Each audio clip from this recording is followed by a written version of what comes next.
안녕하세요. 오늘은 아동 발달의 본질에 대해서 알아보도록 하겠습니다. 학습 주제를 보면은 아동 발달의 개념과 아동 발달의 장점, 쟁점, 그 다음에 아동 발달 연구의 역사에 대해서 살펴보도록 하겠습니다. 자, 첫 번째, 아동 발달과 관련된 개념을 보면은 성장과 성숙과 학습이 있습니다. 자, 성장이라고 하는 것은 신체의 크기나 능력이 증가하는 것, 양적 변화를 의미하는 겁니다. 자, 신체의 키나 몸무게나 골격, 자, 이 골격 등 신체적인 크기의 변화를 성장이라고 볼 수 있습니다. 그래서 양적 변화라고 할 수가 있죠. 자, 두 번째 성숙은 유전적 요인에 의해 발달적 변화들이 통제되는 생물학적인 과정이라고 얘기를 했습니다. 이것은 뭐냐? 이거는 양적 변화인 거에 비해 이거는 태어나기 전에 유전적 요인, 이미 뱃속에서부터 짜여진 프로그램에 의해서 발달이 된다라는 이야기거든요. 그래서 아이들이 기거나 앉거나 서거나 하는 일련의 과정을 통해서 발달이 된다고 볼 수 있습니다. 성장은 양적 변화라고 본다면은 성숙은 질적 변화라고 볼 수가 있겠죠. 자, 세 번째는 학습이 있습니다. 학습은 훈련이나 연습에 기인하는 발달적 변화라고 얘기를 했습니다. 이것은 뭐냐? 양적 변화, 질적 변화가 있지만 가장 중요한 부분은 또 학습도 필요하다는 거죠. 자라가면서 훈련과 경험을 통해서 발달적 의미를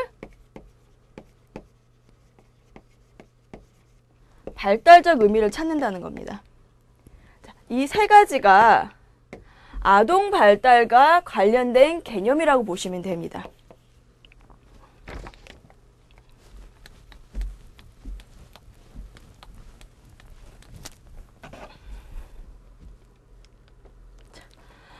발달의 원리를 보면요. 발달에는 순서가 있죠. 발달에는 일정한 순서가 있다. 자, 이 말은 무슨 말이냐? 발달에는 일반적인 것에서 특수적인 것으로 분화가 된다. 처음에 태어났을 때는 가장 두리뭉실하게 큰 것부터 잡거나 아니면은 이렇게 먹거나 이런 행동들이 보여지지만 점점 갈수록 이게 세분화된다라는 뜻이거든요. 그다음에 발달은 일정한 방향으로 진행이 된다. 방향은 일정하게 진행이 된다라는 거예요. 세 가지로 나눠줄 수가 있습니다. 두미 발달의 원칙.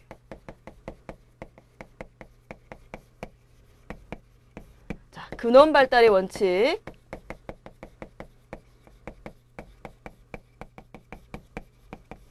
세분화의 원칙.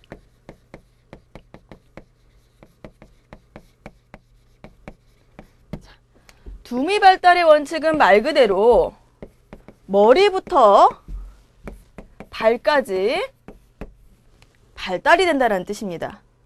아기가 태어나서 머리를 가눌 수 있어야지만 앉기도 하고 기기도 하고 서기도 한다는 뜻입니다. 그래서 머리에서부터 발로 성장이 된다라는 게 두미 발달의 원칙이라고 할 수가 있고요. 두 번째는 근원 발달의 원칙입니다. 근원 발달의 원칙은 뭐냐? 자, 이쪽에다 써드릴게요. 중심부에서 먼저 발달이 되고 나중에 말초신경이 발달이 된다란. 자, 이는 팔과 다리가 먼저 발달이 된 후에 손가락이 나오고 발가락이 나온다는 뜻입니다. 그래서 가장 중요한 부분부터 하나씩 발전돼 나간다는 뜻이 근원 발달의 원칙이라고 볼 수가 있습니다. 자, 세분화의 원칙을 볼까요? 세분화의 원칙은 아까 순서랑 같은 의미입니다. 처음에는 두리뭉실하게, 자, 아이가 맨 처음에 태어났을 때 뭔가 잡으려고 할 때는 그 5가지 손가락을 다 써요. 이렇게 딱 집으려고. 하지만은 이제 세분화 원칙이 돼서 이제 애들이 자라가면서 특수적으로 분화가 되면은 아, 저거는 손가락 2개만 사용해도 되는구나 라고 생각을 하고 손가락 2개만 사용을 한다는 거죠. 그게 세분화의 원칙이라고 할 수가 있습니다. 자, 세 번째, 발달은 계속적인 과정이지만 속도는 일정하지 않다라고 되어 있습니다. 이거는 무슨 말이냐? 발달은 계속적으로 이렇게 진행은 돼요. 하지만 속도는 일정하지가 않습니다. 뭐 심리적으로 발달이 될 수도 있고 신체적으로 발달이 될 수 있다라는 거죠. 어느 시기가 되면 막 어휘력도 막 갑자기 늘어나는 시기가 될 수도 있고 막 논리적인 사고를 할 수 있는 시기가 될 수도 있고요. 또 청소년기가 오면은 신체적인 부분도 갑자기 급속도로 발달이 될 수도 있다라는 거죠. 그렇기 때문에 속도는 일정하지가 않습니다. 계속적인 과정이긴 하지만 사람마다는 일정하지 않게 다르게 나타날 수도 있다라는 뜻이고요. 발달에는 개인차가 있다. 이것도 위에랑 약간 비슷한 말인데 발달에는 개인차가 반드시 있습니다. 같이 태어나서 간다고 하더라도 아이가 2명이 있어요. 같이 태어났다고 하더라도 같은 걸로 같이 가진 않는다는 거죠. 이 아이가 한 달 정도는 늦을 수도 있고 아니면 보름 정도는 늦을 수도 있다는 거죠. 그건 각각의 개인차가 있다라고 보시면 되는 거예요. 근데 물론 이 상황에서 이 아이가 한 달이나 보름이 아니라 뭐 한 6개월이나 1년 정도 지연이 된다 라고 했을 때는 조금 문제가 될 수가 있는 거죠. 근데 개인차가 있기 때문에 그걸 좀 감안해 줘야 되는 부분이 필요하다라고 보시면 되고요. 발달의 각 영역에는 상호 밀접한 연관이 있다라고 얘기되어 있는데 발달의 각 영역을 보면은 영역은 3가지로 나눠질 수가 있습니다. 신체적, 정서적, 그러니까 정서, 심리적, 그다음에 인지적. 이 3가지로 나눠질 수가 있고요. 이 3가지는 서로 상호 보완적이 되어야 된다라는 말입니다. 자, 신체적으로 건강하고 정서 심리적으로 안정이 되어야지 인지적 사고를 할 수 있는 거. 인지적 사고를 할 수 있는 거. 만약에 신체적은 괜찮아. 근데 심리 정서적으로 안정이 안 있다면은 아이는 학습을 못 따라갈 수 있다라는 거죠. 그렇기 때문에 이 3가지는 가장 중요한 부분인 거고 이 3가지가 잘 상호작용해서 가야 하는 부분입니다.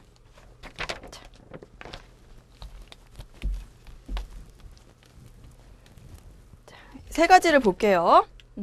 아까 말씀드린 인지발달, 생물학적 발달, 이게 이제 신체적 발달이에요. 신체적 발달, 신체적 발달. 그 다음에 사회정서적 발달, 이게 심리정서. 인지는 아까 인지사고. 이 3가지가 상호 보완적으로 잘 이루어져야지만 발달이 될 수 있다라는 거거든요. 이 중에 하나라도 부족해지면은 발달에 영향을 미칠 수 있다. 그렇게 보시면 될 것 같습니다.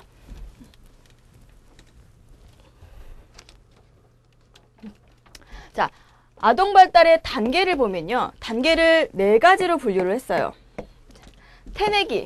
태내기는 뭐냐? 수정돼서 출산하기 전까지 태내기라고 합니다. 이 시기에는 굉장히 바쁘게 움직여요. 예, 뱃속에서 뭐 애들의 몸이 만들어지는 시기죠. 팔도 만들어주고 뭐 손가락도 만들어주고 발가락도 만들어주고 그런 식으로 굉장히 바쁘게 움직이는 시기를 태내기라고 할 수가 있습니다. 그 다음 시기는 영아기 시기. 영아기 시기는 태어나서부터 24개월.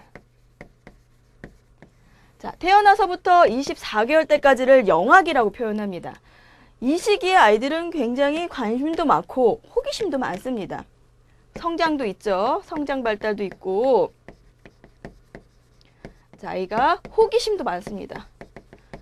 호기심도 많고, 자, 엄마와 애착 형성을 하기 위한 노력을 합니다.